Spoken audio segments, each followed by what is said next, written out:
তো আজকে এই দেখো বিশাল বিশাল ব্ল্যাঙ্কেটের দোকানে চলে এসেছি। এই যে উপরে যেটা দেখতে পাচ্ছ শতরঞ্জি, তো আমি এই শতরঞ্জি নিতে গেছিলাম মানে মেঝেতে পাতার জন্যে, কারণ ঈশানের টিচার আসবে আর দুদিন পর, ওই জন্য মেঝেতে বসার জন্য একটা জায়গা দরকার। তো মাদুর আমার ঠিক ভালো লাগছিল না, মানে মাদুরটা কেমন লাগে, ওই জন্য একটা শতরঞ্জি খুঁজতে গেছিলাম। আর এই যে এটা আমি গেছিলাম সোনারপুরে একটা, ওখানে যে এই যে লুধিয়ানা থেকে এরা সব আসে, মানে ইনি এসেছিলেন ইউপি থেকে।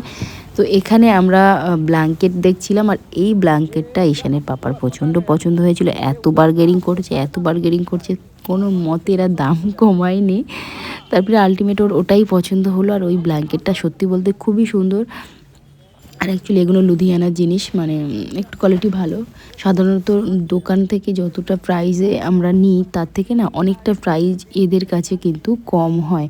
আর প্রোডাক্ট কিন্তু একদমই একদমই সিমিলার, মানে যেটা তুমি বড় দোকান থেকে কিনছো আর এদের কাছে সিমিলার জিনিস, একই একজ্যাক্ট একই জিনিস, শুধু একটু কিন্তু যেহেতু এরা বাইরে থেকে এসছে, একটা দোকান করে বসছে, তো সেই জন্য এরা একটু না দাম কম নেয়। আর তোমরা দেখে বলো তো এই ডিজাইনটা কেমন হয়েছে, খুব সুন্দর না? এটা কিন্তু ঈশানের পাপার এক নজরে পছন্দ হয়ে গেছিলো। এরপর আর কোনোটা ওকে আমি পছন্দ করাতে পারিনি, মানে এটা পছন্দ হওয়ার পর ওকে অনেক অনেক অনেকগুলো ওকে খুলে দেখিয়েছিল আরও, কিন্তু আর কোনোটাই যেন তার নাকি চোখেই ধরেনি। এই কালারটাও এত ভালো লেগেছে। তো এইগুলো আমরা আমাদের যা যা নেওয়ার নিয়ে চলে এলাম। আর ফেরার পথে দেখি এখানে গরম গরম জিলাপি ভাজছে, আর আমি লোভটা সামলাতে পারলাম না, বাইক থেকে নেমে পড়লাম।